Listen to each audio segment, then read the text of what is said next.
Ibsa għal-om li jkollha tarbija biex tniżżel il-fatt li din binta qatt mhux se tkun tista' tara la lila u lanqas dak kollu li hu sabiħ fid-dinja.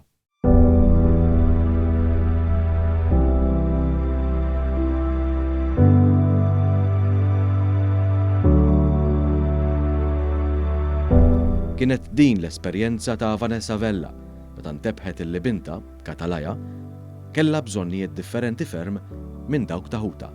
Meta kellha Tomans qisna bdejna nannutaw li hemm xi ħaġa mhux tas-soltu, ma kienitx issegwi bħal tfal oħra, jekk nurija xi ħaġa ma ddurx lejk, peress li kelli ġieġ it-tfal kont ninduna li hemm xi ħaġa mhix normali ngħidu hekk.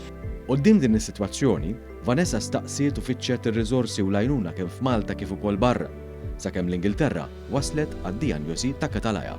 Hija għandha marda rari ħafna, jgħidula Leber's congenital amaurosis, waħda f'ħafna ġifieri, u m'hemmx essaġġ tagħmlilha, ġifieri hi kważi almost totally blind. Jekk tara ftit id-dawl, tagħmel differenza bejn qiegħda x'imkien fid-dlam jew fid-dawl. Quddiem l-isfidi li għandha qudiemha, Katalaja sabet l-appoġġ ta' The Malta Trust Foundation li hija mmexxija mill-President Emeritus Mary Louise Colleiro Preca.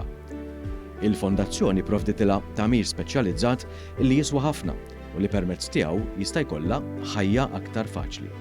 Eżempju tatna t-tabtilo hija device li hi tallima kif titallem l-alfabet u kif taqqat kliem ma' żmien, imma ovvjament bil-lingwa tagħhom bil-Braille.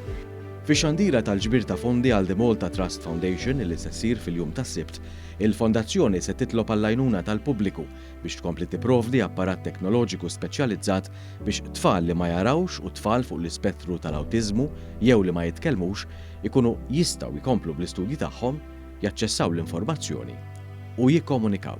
Jien bħala Katalaja qatt ma bsart la tiġi fuq id il-ħaġa.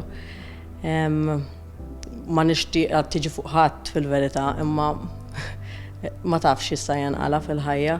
Allura ngħid il kulħadd biex jagħti dik in-naqra tagħmel differenza ħafna fil-ħajja ta' dat tfal li ttihom tama biex ikollhom indipendenza l qudiem.